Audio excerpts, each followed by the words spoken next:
오늘 저녁에 우리가 나눌 하나님의 말씀은 사사기 2장입니다. 사사기 2장 1절부터 10절 말씀까지 보시겠습니다.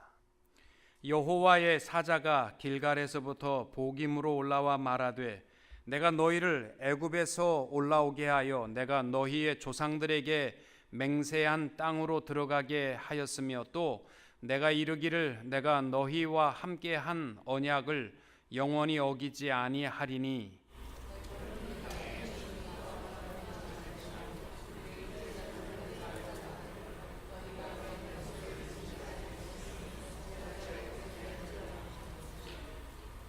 그러므로 내가 또 말하기를 내가 그들을 너희 앞에서 쫓아내지 아니하리니 그들이 너희 옆구리에 가시가 될 것이며 그들의 신들이 너희에게 올무가 되리라 하였노라.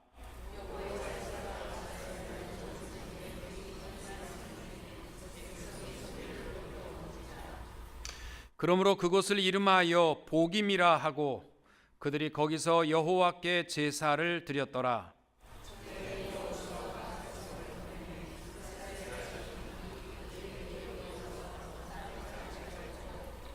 백성이 여호수아가 사는 날 동안과 여호수아 뒤에 생존한 장로들 곧 여호와께서 이스라엘을 위하여 행하신 모든 큰 일을 본 자들이 사는 날 동안에 여호와를 섬겼더라.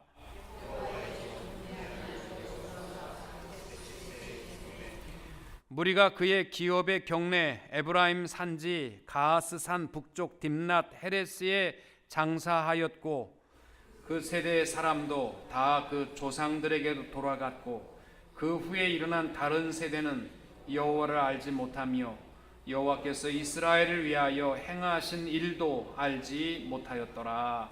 아멘.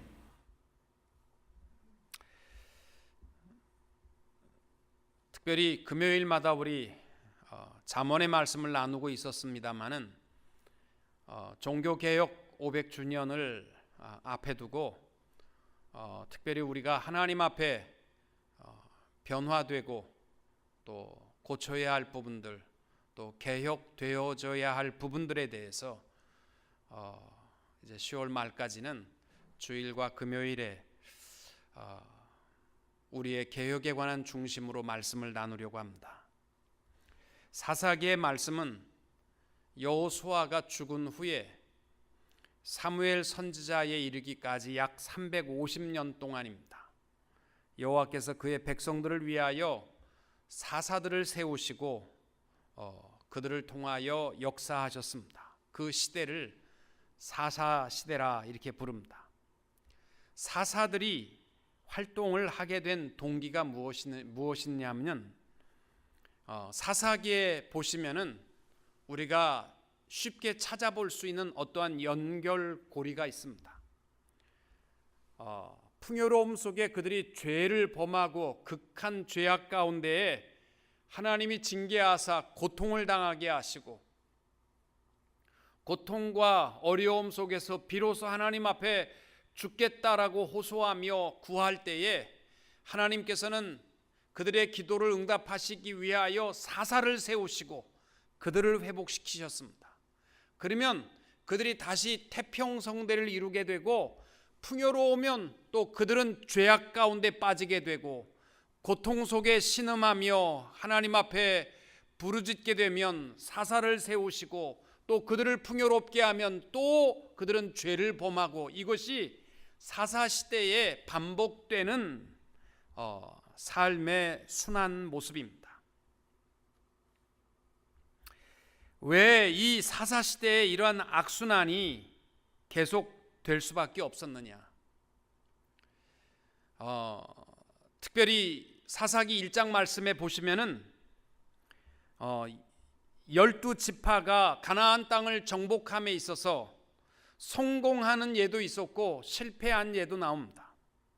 그런데 성공한 예, 유다지파와 요셉지파와 므낫세와 에브라임 지파죠. 이 지파들이 승리를 얻게 된 비결이 있답니다. 그들은 여호수아가 살아있든지 죽어있든지 관계없이 승리할 수 있는 비결은 그들은 하나님의 약속을 분명히 믿었다라는 사실. 이런 우리 종교개혁을 앞에 두고 우리에게 정말 중요한 것은 하나님의 언약의 말씀인 줄로 믿으시기 바랍니다. 믿음과 언약의 말씀을 가지고 나아가게 될 때에 그들은 반드시 승리했던 것입니다. 또 이 유다 지파나 므낫세와 에브라임 지파가 승리했던 비결은 뭐냐? 형제의 사랑이었습니다. 마지막 때가 되면 될수록, 오늘 아침에도 우리 마태복음 24장 말씀에서 예수님께서 마지막 때가 되면 나타나는 극한 현상 가운데 하나가 뭐냐면 사랑이 식는다는 겁니다. 자기만 사랑할 줄 안다는 것이죠. 그런데 이들이 모든 싸움에서 이길 수 있었던 비결이 무엇이냐? 이 사랑이었습니다. 형제의 뜨거운 사랑과 협력입니다. 유다와 시므온이 한 마음으로 너나 내 것 할 것 없이 함께 싸웠고, 또 에브라임과 므낫세 지파가 형제의 지파로서 함께 동고동락을 할 때에 그들이 이길 수 있었습니다. 여러분, 나 혼자 잘 살면 좋을 것 같죠? 망할 수밖에 없습니다. 마지막 때의 현상에 대해서 예수님께서 하신 말씀이 뭐냐면 민족과 민족이 서로 전쟁을 하고 나라와 나라가 서로 전쟁을 한다고 했습니다. 나밖에 모른다는 겁니다. 또 승리의 비결은 뭐냐면 하나님의 동행이었습니다. 여러분, 하루하루 이민 생활 속에 고달프고 어렵지만 모든 싸움에 이길 수 있는 비결은 여호와 하나님이 나와 함께 하심인 줄로 믿으시기 바랍니다. 매일의 삶 속에서 내가 얼마나 많은 유익을 얻었고 얼마나 많은 싸움의 승리가 있었느냐가 중요한 것이 아니라 하나님이 나와 동행하셨느냐 하는 것에 대한 확인입니다. 반면에 나머지 지파들이 가나안 땅의 점령에 있어서 실패할 수밖에 없었던 이유는 뭐냐? 가나안 사람들이 거셌기 때문이 아니라 스스로 하나님의 능력을 축소시켰기 때문입니다. 싸움에 하나님께서는 그들을 향하여 가나안 땅을 남녀노소할 것 없이 섬멸하도록 명령하셨지만 그들은 철병거 앞에서는 고개를 숙이고 한계를 긋고 화해를 했습니다. 철병거는 이기는 것이 우리에게는 지나치다, 이렇게 스스로 하나님의 능력을 철병거 앞에까지만 갖다 놓았던 것입니다. 여러분, 우리 삶 속에 이것은 내가 도저히 할 수 없다라는 것이 있으십니까? 할 수 있거든이 무슨 말이냐? 믿는 자에게는 능치 못함이 없느니라. 하나님 앞에 철병거, 하나님의 능력을 철병거 앞에까지만 갖다 놓는 미련한 사람들이 되지 않기를 바랍니다. 실패의 또 하나의 원인은 적당히 또 대충 하는 것이었습니다. 가나안 땅에 얼마나 우리가 편안히 잘 사느냐, 그러니까 적당히, 하나님의 명령보다 중요한 것은 내가 필요하다고 생각하면 그들과 타협하고 그들의 도움을 받고 그들을 종으로 삼고, 이렇게 해서 처음에는 좋은 것 같았는데 그들이 옆구리에 가시가 되어서 계속해서 고통과 어려움을 당할 수밖에 없었습니다. 오늘 하나님께서 이스라엘 백성들에게 복임해서 그들을 꾸짖으십니다. 어찌 그리하였느냐 하는 것입니다. 그 꾸짖는 내용이 바로 오늘날 우리에게 주시는 주님의 음성으로 들을 수 있게 되시기를 바랍니다.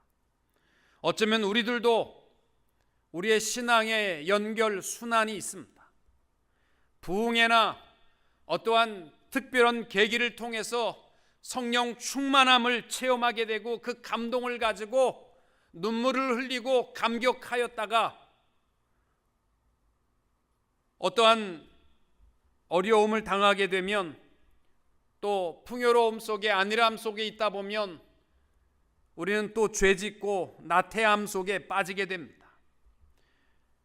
그러면 그런 고통과 어려움 속에서 또 하나님 앞에 기도하게 되고, 하나님이 용서하시고 세워주시면 또 우리는 나태함 가운데 죄를 범하며, 이러한 어쩌면 우리의 신앙생활의 10년, 20년, 30년이 반복되는 풍요로움 속에 또 하나님을 잊었다가, 고통의 수렁에 빠졌다가, 성령의 충만한 역사를 체험했다가 또 수렁에 빠졌다가, 이러한 삶의 고리 가운데에서 내가 사사기의 한 부분을 살아가고 있는 것은 아닌가 생각하며, 종교개혁은 우리의 이 잘못된 순환에서 벗어나서 하나님 앞에 그리스도의 장성한 분량에 이르기까지 성장할 수 있는 성도님들이 될 수 있기를 축복합니다. 특별히 하나님께서 복임 땅에서 이스라엘 백성들을 꾸짖으신 가장 첫 번째 이유가 뭐냐면, 하나님의 말씀에 대해서 청종하지 않는다는 것입니다. 우리 교회는 그런 분은 없겠지만은, 말씀을 들어도 말도 안 돼, 그럴 수 있겠어? 이 시대에는 그럴 수 없는 거야. 목사님이 설교를 해도 너나 잘하세요, 그거보다 훨씬 더 좋은 설교가 얼마나 많은데 그 정도 가지고 내가 꿈쩍이나 할 것 같으냐고. 이러한 자세는 아닙니까? 이스라엘 백성들을 책망하는 하나님의 사자가 이스라엘 백성들을 책망하신 이유는 뭐냐면, 너희들이 하나님의 언약을 잊어버리고 가나안 백성들과 언약을 맺고 우상을 섬긴 이 결과가 너희의 옆구리가 가시가 되어서 고통과 슬픔과 어려움이 계속될 것을 말씀하는 것입니다. 또 이 가나안 정착함에 있어서 가나안 주민들을 진멸하지 못한 결과가 하나님의 능력을 스스로 한계선을 긋고 타협하는 그 모습이, 세상과 타협하는 그 모습의 결과가 너희들이 오늘날 경험할 수밖에 없는 고통과 슬픔과 또 절망인 것을 말씀하고 있는 것입니다. 여러분, 하나님과 우리와 관계를 맺고 있는 것은 하나님의 언약의 말씀인 줄로 믿으시기 바랍니다. 여러분이 언약을 세운다라는 말은 히브리어로 카라츠 베리티라는 말을 쓰는데, 이 말이 뭐냐면 헝겊을 자른다, 나무를 자른다, 이러한 뜻입니다. 구약시대에 하나님께서는 하나님의 사랑하는 백성과 약속을 맺을 때마다 동물의 모습을 쪼개어 놓고 그 가운데로 지나게 하셨습니다. 생명과 죽음을 나누는, 만약에 이 언약을 너희들이 지키지 못하면 이 생명을 돌이킬 수 없었던 것과 같이 너희들도 이러한 절망과 죽음에 이를 수밖에 없다라는 것을 깨닫게 하는 것이 카라츠 베리티라는 것이었습니다. 오늘날 서양 사람들이 결혼식 하게 되면 신랑 신부가 유리컵을 놓고 밟습니다. 그 말은 유리컵이 다시 그 모양을 이룰 수 없이 회복할 수 없는 것처럼 이제는 둘이 하나가 되었음을 의미하는 것입니다. 우리가 하나님 앞에서 승리하는 삶의 비결은 다른 데 있지 않습니다. 하나님의 말씀에 철저한 순종에 있는 줄로 믿으시기 바랍니다.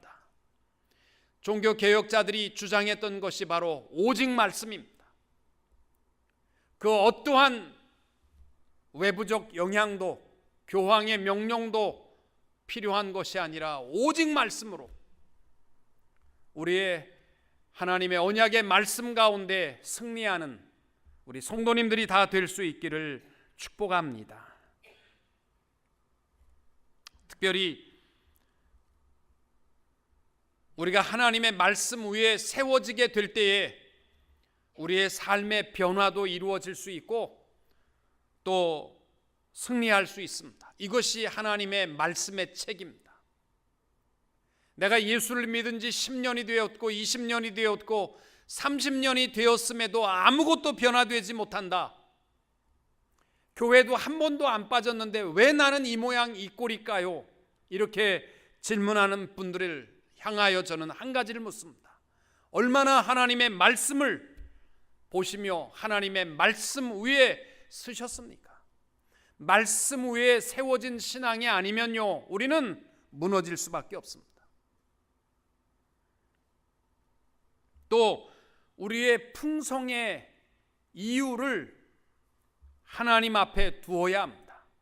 여러분, 우리의 삶 속에서 적당히 세상과 타협하고 살아가는 사람이 풍성하게 보이고 또 그들이 편안한 것처럼 보이고 그들이 지혜로운 것처럼 보일지 모르지만 이스라엘 백성들이 가나안 땅에 들어가서 고통과 어려움을 당할 수밖에 없었던 이유가 바로 그들과 타협한 것들 때문이었습니다.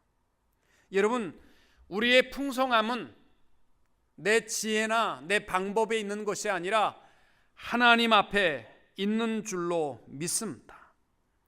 결국은 가나안 거민들을 노예로 부려먹고 그들의 농사법을 배우고 그 땅에 어떻게 정착하면 많은 곡식을 거둘 것인가. 이스라엘 백성들은 목축인이고 가나안 땅은 농민들이었기 때문에 그들의 도움을 받아서 많은 것을 취득하려고 했던 그들의 잔꾀가 그들을 순간적으로는 풍요롭게 했는지 모르지만 결국은 그들의 가시가 되어 고통과 어려움이 계속된 것을 우리는 사사기를 통해서 볼 수 있습니다. 여러분, 가나안 거민이라는 말이 히브리어로 야샤브라는 단어입니다. 그들은 머문다, 또 정착한다, 이러한 뜻입니다. 또 이스라엘 사람들은 철저한 나그네, 토샤브라고 얘기합니다. 히브리어로 토샤브. 여러분, 우리들은 천국을 향하여 오늘도 순례의 길을 걸어가는 토샤브입니다. 우리들이 이 이스라엘 땅에, 그 가나안 땅에 거주했던 야샤브, 어떻게 하든지 여기에 좀 편안히 안주해야 되겠다, 토샤브가 야샤브가 되려고 하다 보면요, 고통스러울 수밖에 없습니다. 하루하루 삶 속에서 내가 어떻게 하면 많은 것을 누릴까, 이러한 어리석한 삶에 빠지지 마시고 순례자의 길을 당당하게 걸어갈 수 있는 이 토샤브, 순례자들이 될 수 있기를 축복합니다. 세상에 안착하고 살아가는 사람들이 편안해 보이고 그들의 습성이 좋아 보여서 그들을 닮아갈 이유가 우리에게는 하나도 없습니다. 우리의 가야 할 순례자의 길을, 여러분, 순례자의 길은요, 100년 먹을 거 싸질머지고 가는 사람이 행복한 사람이 아니라 내일 먹을 것 모르지만 내일 굶지 않고 먹을 수 있는 사람이 행복한 나그네 아닙니까? 날마다의 삶 속에 우리가 가야 할 본향을 하루라도 한시라도 잊지 않고 갈 수 있는 성도님들이 될 수 있기를 축복합니다. 여러분, 적어도 우리가 죽을 때에 놓고 죽기 아까워서는 안 됩니다. 내가 집도 5채요, 정말 이 좋은 자동차도 새로 사놨는데 이거 놓고 죽을래니 너무 아깝다, 그러한 인생이 되지 말고 하나님이 오라 할 때 주여 내가 여기 있나이다, 기쁨으로 갈 수 있는 우리의 순례자의 아낌없는 삶이 이루어질 수 있게 되기를 축복합니다. 또 하나님께서 복임 땅에서 이스라엘 백성을 꾸짖으셨던 이유는 뭐냐면 참된 회개의 눈물이었습니다. 하나님께서, 하나님의 사자가 이스라엘 백성을 질책한 내용이 2절에 보시면은 너희는 이 땅의 주민과 언약을 맺지 말며 그들의 제단을 헐라하였거늘 너희가 내 목소리를 듣지 아니하였으니 어찌하여 그리하였느냐. 책망할 때 3절에 그러므로 내가 또 말하기를 내가 그들을 너희 앞에서 쫓아내지 아니하리니 그들이 너희 옆구리에 가시가 될 것이며 그들의 신들이 너희에게 올무가 되리라 하였느니라. 그랬더니 그들이 하나님 앞에 4절에 보시면 여호와의 사자가 이스라엘 모든 자손에게 이 말씀을 이름에 백성이 소리를 높여 운지라. 그러므로 그곳을 이름하여 복임이라 하고 그들이 거기서 여호와께 제사를 드렸더라. 이 4절과 5절을 보시면은요, 이스라엘 백성들이 회개한 것처럼 보입니다. 얼마나 눈물을 많이 흘렸는지 복임, 울음의 장소, 우는 자들이라는 뜻으로 자기들이 울었던 자리를 복임이라고 불렀습니다.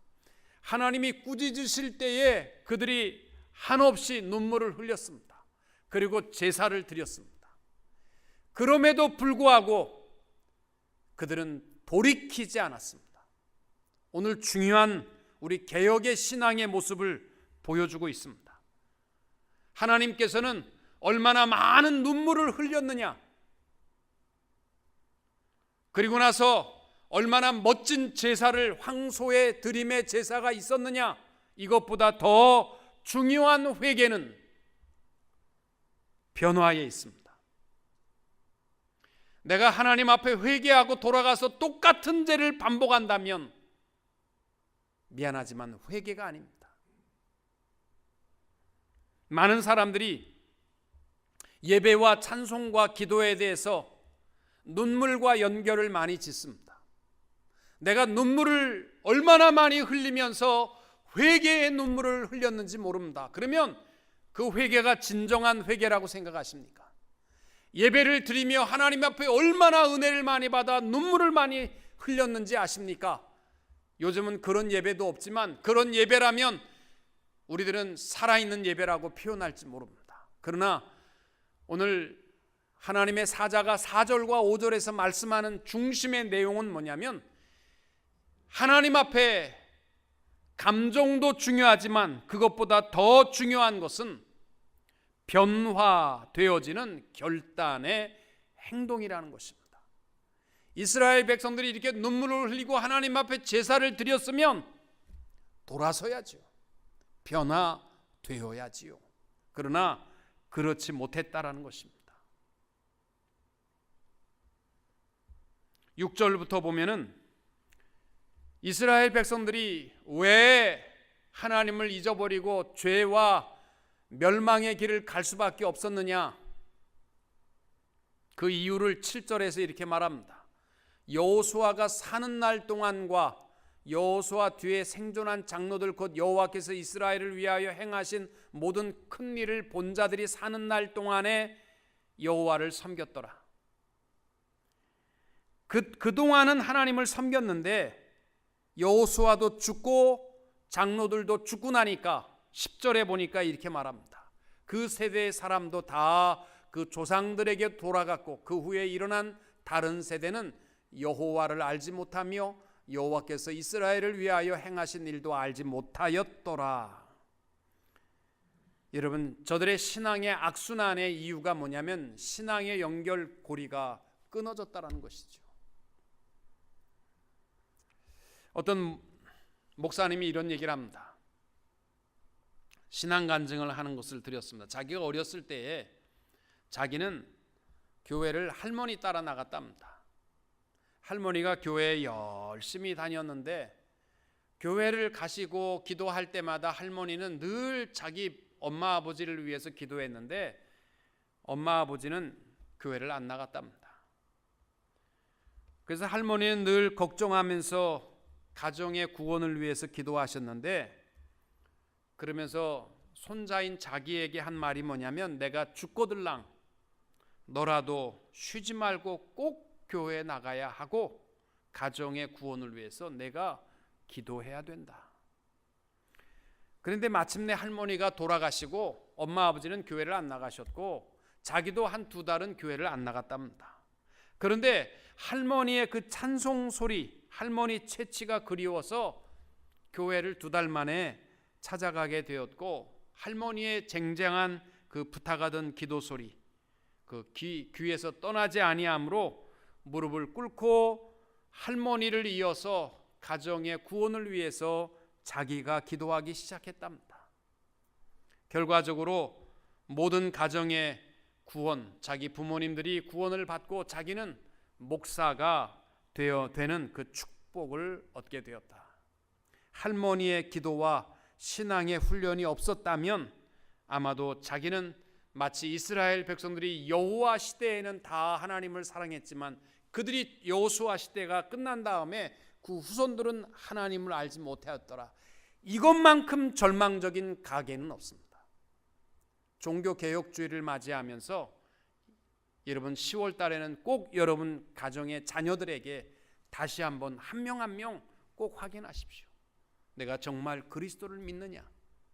내가 죽어도 언제 죽어도 하나님 나라에 갈 수 있는 이유가 뭐라고 생각하느냐? 구원의 선물을 우리 자녀들에게 다시 한번 각인시킬 수 있는 그러한 10월이 될 수 있기를 축복합니다. 여러분이 종교개혁 500주년 이제 10월 31일이 1517년에 시작된 종교개혁 500주년이 되는 날입니다. 여러분 종교개혁은요 다른 말로 하면 이것은 교회의 개혁입니다. 그리고 종교개혁은 기념일이 아니라 종교개혁은 진행형입니다. 그리고 종교개혁을 통해서 교회가 변화되어지자 그 영향력은 정치와 경제와 문화 전반에 걸쳐서 놀라운 변화를 가져다 줬습니다. 여러분 오늘날 우리 교회가 우리 주위에 정치, 경제, 문화에 어떤 영향력을 미친다고 생각하십니까? 교회의 사명은 사회의 변화입니다. 우리 교회가 종교개혁주의를 앞에 두며 이 개혁의 사명을 다시 한번 한 사람 한 사람 깨달을 수 있게 되시기를 바랍니다. 또 종교개혁은 마르틴 루터가 이룬 것이나 존 켈빈이 한 일이 아니라 하나님의 역사였습니다. 사실은 마르틴 루터가 위텐베르그 성당 앞에 붙여놨던 95개의 반박문은 라틴어로 써붙였습니다. 그 당시에 독일인 가운데에서 글을 읽을 수 있는 사람이 10%였습니다. 그 독일어를 읽을 수 있는 사람이 10%. 그리고 라틴어를 위텐베르그 성당에다 붙여놨을 때 읽을 수 있는 사람이 몇 프로였느냐? 0.4%였습니다. 그러니까 마르틴 루터가 무슨 종교개혁에 대한 의지를 가지고서 독일 사람들에게 읽어보라고 붙여놓은 것보다는 라틴어를 써서 붙여놨기 때문에 어떻게 보면은 이 그 종교학자들이 모여서 이 잘못된 점을 한번 토론해 봐야 되지 않겠느냐, 이 정도의 의미의 반박문이었습니다. 근데 이것이 그때 인쇄술이 나오면서 불과 10일 만에 독일 전역에 인쇄되어서 퍼지게 되었고 한 달 만에 전 세계가 이 마르틴 루터의 반박문을 대할 수 있었던 것은 마르틴 루터가 시작하고자 하는 의지가 아니라 하나님께서 천사들을 통하여 전 세계에 외쳐주신 개혁의 반박문이었던 것입니다. 그 당시에 교회의 부패는 이루 말할 수 없었습니다. 특별히 중세 교회의 가장 큰 문제점은 도덕적, 윤리적 타락과 또 교리의 변질이었습니다. 면죄부를 돈 많이 주고 사기만 하면 부모들이 어떤 짓을 해서 지옥에 있든지 간에 자녀들이 돈을 많이 내게 되면 부모들이 지옥에서 천국으로 옮길 수 있다라는 성경에 근거도 없는 엉뚱한 주장을 해서 돈을 모으기 시작했습니다. 중세 교회는 여러분 남미에 가보실 일이 있으면 교회들을 가서 보십시오. 하나님의 말씀에서 떠나기 시작하면서 외형에 치장하기 시작했습니다.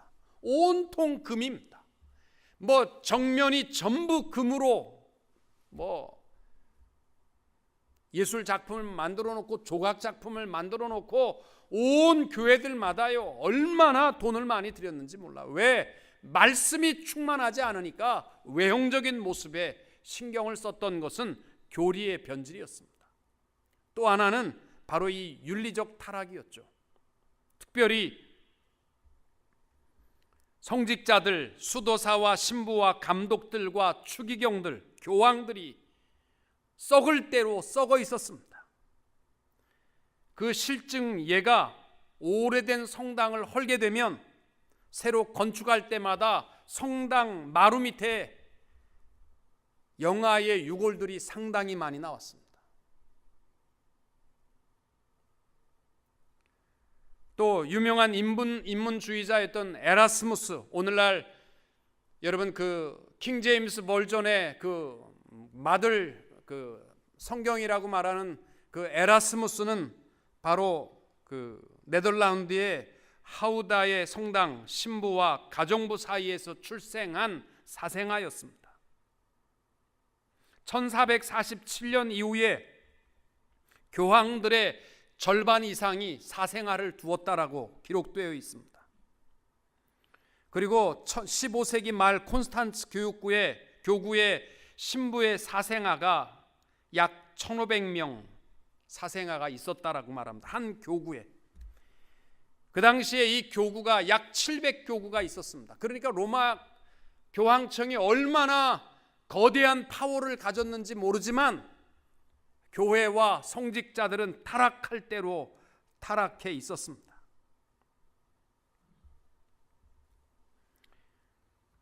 그래서 이 고아원을 운영하기 시작했고, 이러한 모습들이 다 어떻게 보면 사생활을 감당하기 어려운 이 모든 것을 해결하기 위한 것이었습니다.